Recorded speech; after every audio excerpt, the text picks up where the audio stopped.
Olá, tudo bem com vocês, pessoal? Meu nome é Cristiane, eu sou professora aqui na FATEC e hoje nós vamos discutir um pouco 3 textos.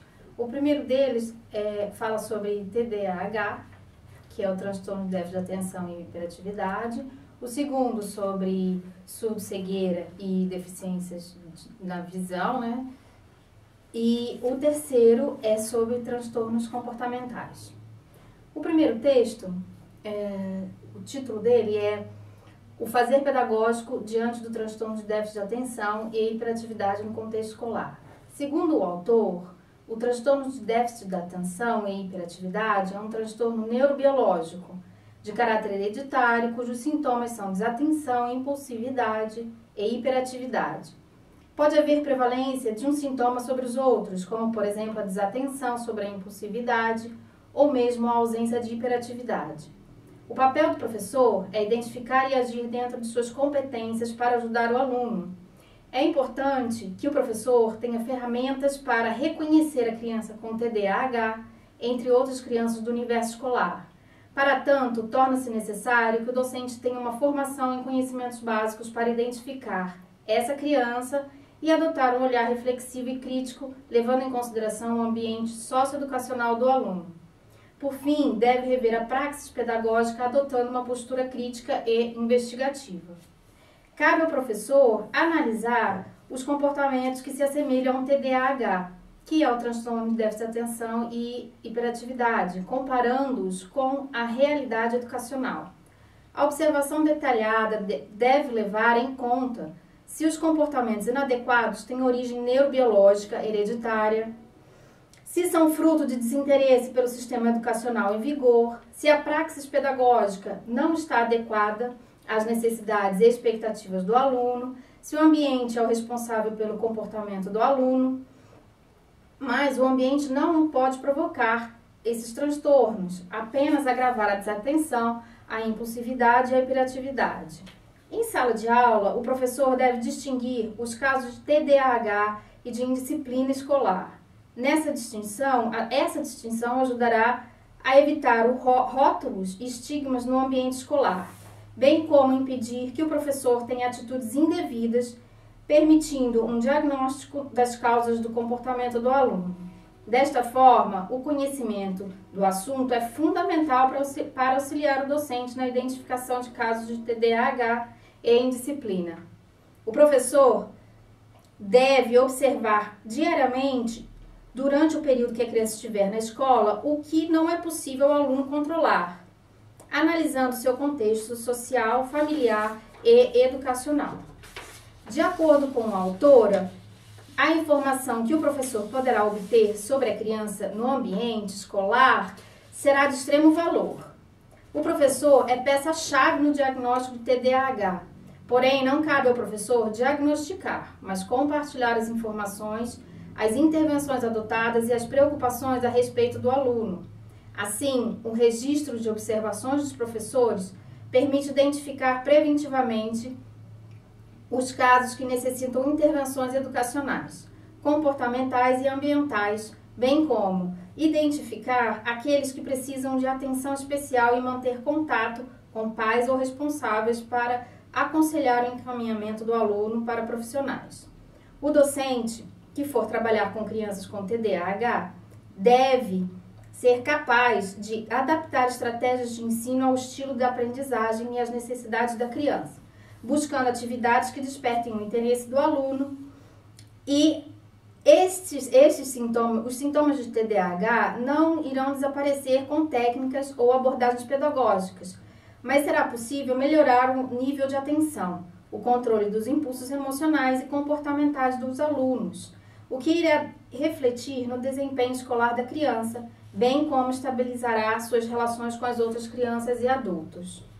É importante que o professor esteja atento às suas próprias características e estilo de ensinar, para buscar meios mais adequados para estimular os alunos. Alguns profissionais devem estar atentos para o fato de que certas características de sua personalidade podem dificultar o trabalho com alunos com TDAH. Professores autoritários, pessimistas, desanimados, hipercríticos, aqueles que ameaçam de alguma forma, seja nas atitudes, seja no olhar, os perfeccionistas, alguns impulsivos, são professores que geralmente podem provocar algum transtorno nesse aluno. E, por outro lado, os professores mais democráticos, solícitos e compreensivos, assim como otimistas, amigos e empáticos, se adequam mais às necessidades das crianças com transtornos. Os professores são capazes de dar respostas consistentes e rápidas ao comportamento inadequado da criança, sendo bem organizado, flexível, criativo, objetivo, capaz de identificar a melhor modalidade de aprendizagem do aluno. Observe que não há uma receita pronta para solucionar os problemas que emergem em sala de aula. Dependerá muito do desejo, da disponibilidade, da criatividade, da flexibilidade, da intuição e, sobretudo, do seu grau de tolerância do comportamento inadequado do aluno. Existem algumas dicas para que o trabalho do professor atinja os objetivos projetados para o melhor aproveitamento dos alunos, com necessidades especiais.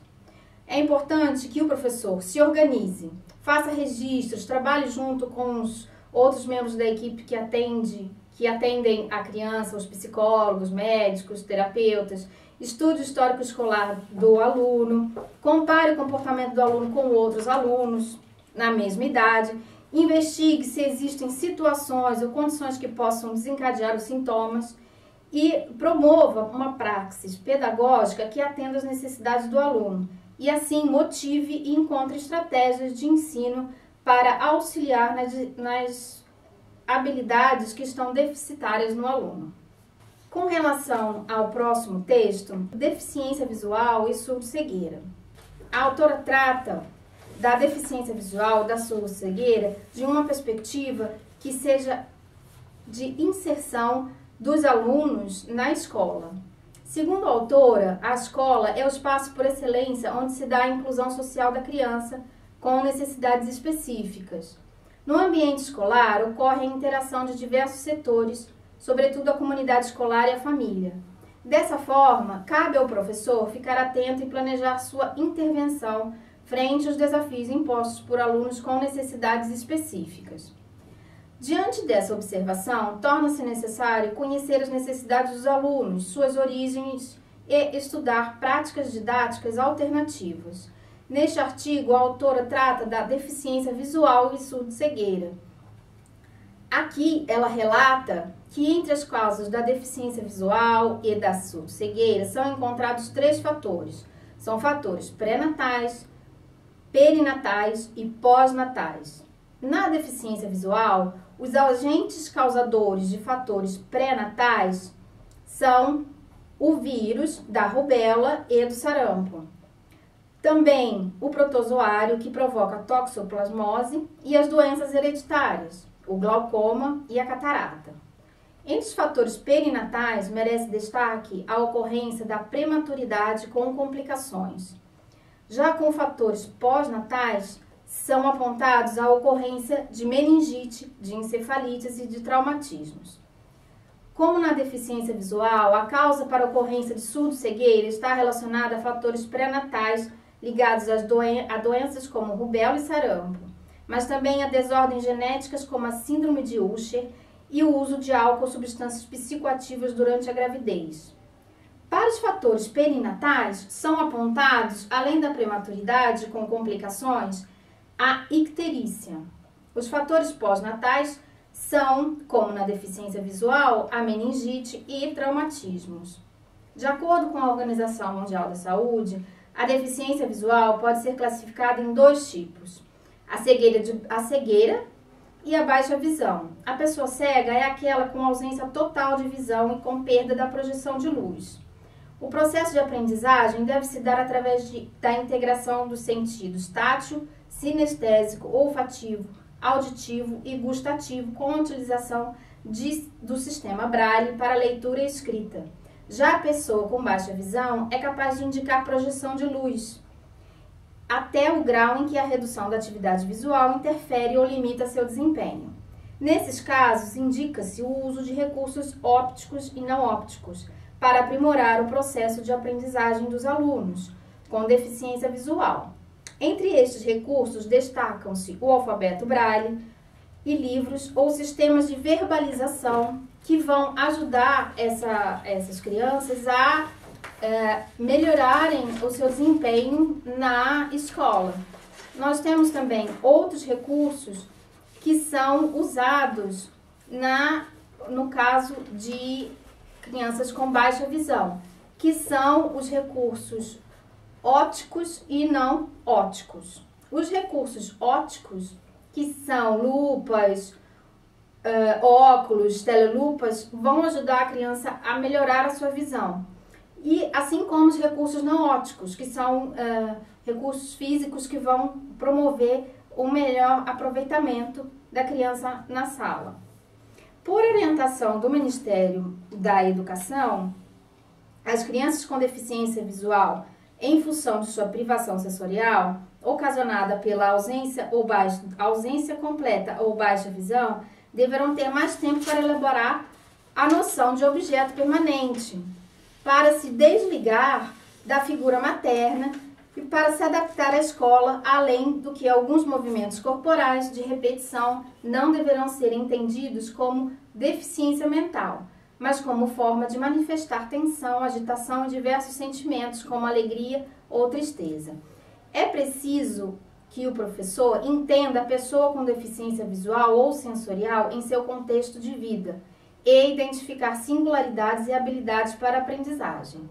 De acordo com estudos, a surdo-cegueira não é uma deficiência múltipla, ou seja, uma somatória de deficiência visual e auditiva, mas sim uma deficiência específica, que demanda atendimento diferenciado do prestado à criança só cega ou só surda.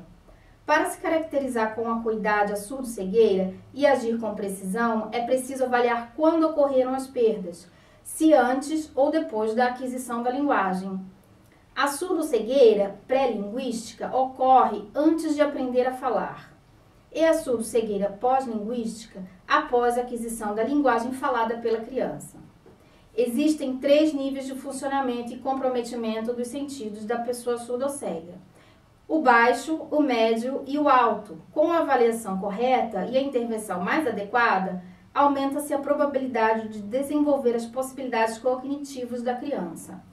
As formas de comunicação mais comuns empregadas com pessoas surdo-cegas são Libras, o alfabeto dactilógico, que é um alfabeto digital ou manual do surdo digitado na própria mão da pessoa surdo-cega, o braille digital, que também é digitado na mão da pessoa surdo-cega ou no dedo, a escrita alfabética, que é uma escrita feita na palma da mão, e Tadoma, que é um método de percepção da vibração e articulação das palavras realizada pela mão do surdo-cego no aparelho fonoarticulatório.